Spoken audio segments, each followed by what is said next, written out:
Hey guys, it's Allie from Little Hill Homestead. Today I am bringing you, I can point you at me now. I'm wearing pajamas because it's the end of the day and I just felt like being in pajamas. It's real life around here at Little Hill Homestead. Today I was out of the house most of the day, and so I wanted to come up with something easy. We almost always have everything in the house for these. So my rice is done now too. Anyway, these are a chicken and cheese flauta. They use canned chicken, cream cheese, mostly stuff that you probably have in your pantry. And they're like perfectly crunchy and like stringy cheese in the middle. They're not spicy. Your kids will love them.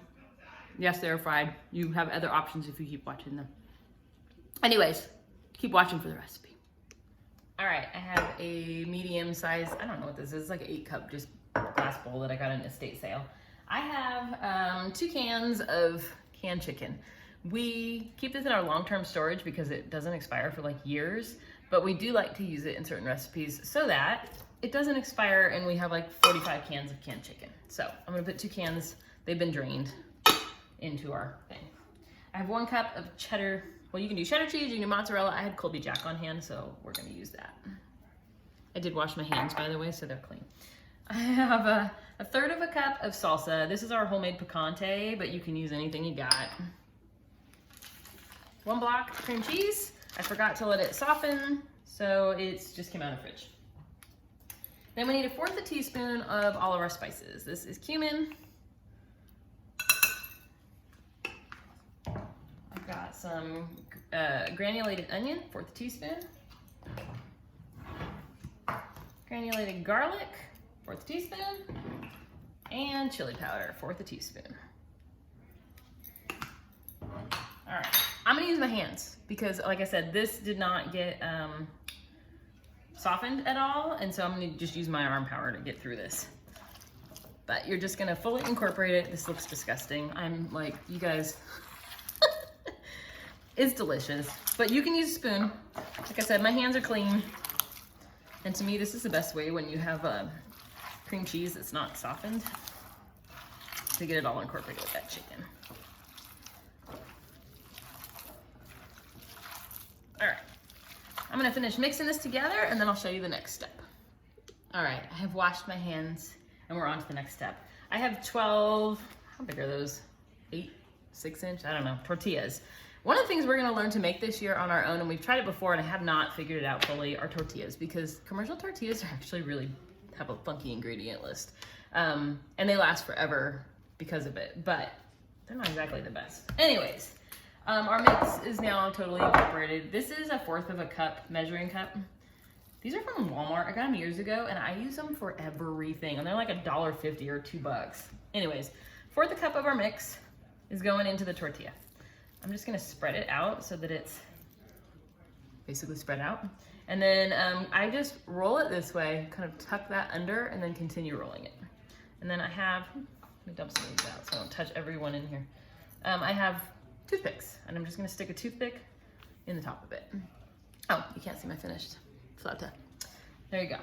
So in California, a flauta is traditionally made on a flour tortilla. That's how you know it's a flauta. And when we moved to the South, we were kind of surprised because we ordered flautas and they come on a corn tortilla, which in California, we call a taquito.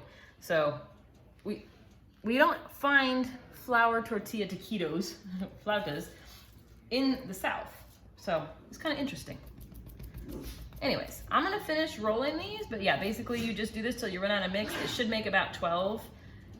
These are pretty full, so I may have to go back and decrease my filling, but it's fine, everything's fine. But just keep doing this until you get all your tortillas. I am, by the way, on my stovetop starting some oil. I'll explain more on that, but if you're gonna fry these like I am, get that going right now so that it's ready. Be back. All right, I have oil, woo!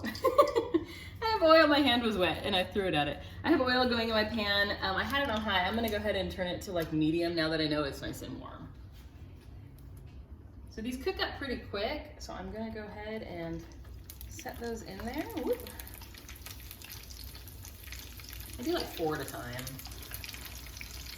I don't know if you're like us. We keep this pan pretty much all the time in our stove with oil in it. We strain it after we use it, just through a paper towel. and then we put it back in the pan. But for us, it's just an easy way for us to have oil all the time ready to go and not waste it. So these I cook like a minute, and then I'll rotate them until I try to get all sides done. I will tell you, if you, apologize, I'm in my pajamas with you guys, by the way. If you do not want to fry them, you can spray them with like cooking spray and cook them in your air fryer.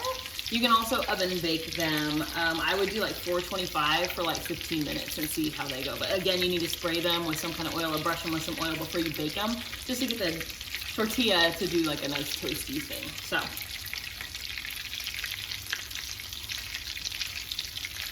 But to me, I love a fried corn tortilla for our tacos. We do that all the time.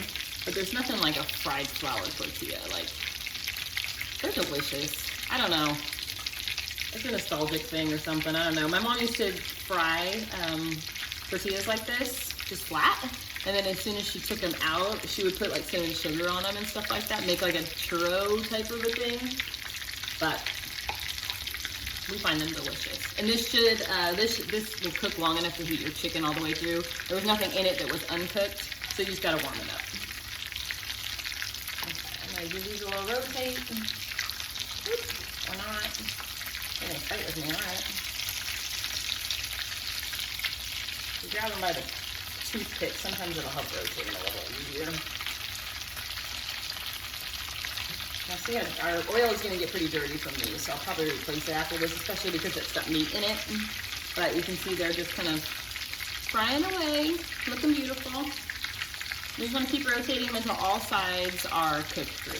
What I like about this recipe is in this pot over here, I have Mexican rice going, and then I have some of our homemade refried beans that I'm going to heat up on the stove really quick. We can pump out 12 of these, our Mexican rice and our beans, in like 35 minutes, and it feeds the whole family and they'll like it. So to me, that's a win, and it's fairly inexpensive, and they, if we have any left and we put them in the refrigerator, they eat every single one. So you know it's good if they eat the leftovers in my house. All right, so I'm just gonna keep cooking these, flipping them around until all sides of our tortilla are nice and fried. Oh, I got a little overzealous and put that one a little early.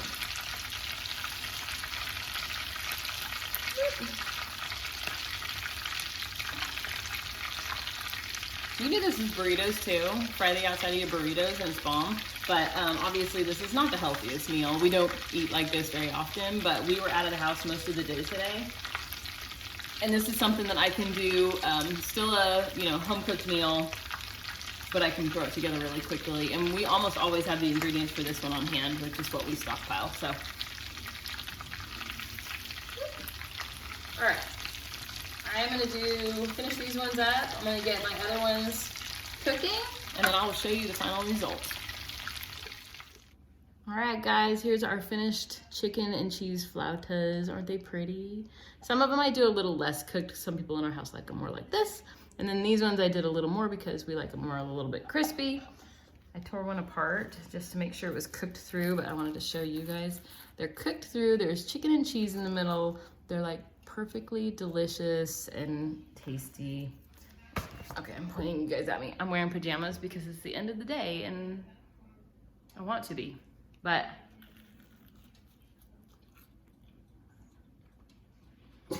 you taste the cumin, always. You taste the cumin, there's plenty of cheese. These are a winner in our house. Everybody here loves them. But I hope you guys give them a try. I know they're fried, and I know they're not the healthiest. Don't need to tell me. But for a quick, easy dinner, these are bomb. Anyways, thanks for watching. Sorry I'm not looking at the camera. Now I am. I always look here. I don't know why. I think the camera's over there. But it's not. It's here. Anyway, thank you for watching. I hope you make these chicken flautas, and I know you will love them if you do. I want to show you really quick how we plate up our chicken flautas. So traditionally, we give each person in our household 2 of them, but they all usually come back and grab more. I usually take the toothpicks out because, I don't know, I don't want them on the plates when they, I don't know. I just take the toothpicks out. My husband took 1 avocado and a little squeeze of lime juice and a little bit of garlic salt. Kind of mash it together, and he makes like a avocado mash. We do a little bit of that for our taquitos. Flautas, why am I calling them taquitos, you guys? They're flautas. And then we have, so I made a big pot of refried beans. It was a ton of them, and we freeze them in Ziploc bags in single servings. But I'll put that recipe up here sometime as well. It's a black bean, pinto bean mix. It's got jalapenos in it and a lot of other spices. They are spicy. This time you can make them non-spicy too. And then I'll put this recipe up as well. It's a Herdez Mexican rice. We love this stuff. I've made it my entire life. Let me grab the spoon to serve it up though. And then we just put a little pile of Herdez rice on here. And in under 35 minutes, we made this entire plate. It's got the flautas from scratch. It's got our Herdez rice, and then the canned, well, they're not canned, the frozen refried beans. But this is our dinner tonight. It's chicken flautas, and it's delicious, you guys. Anyways, just wanted to share you what the final product looks like. Thanks for watching.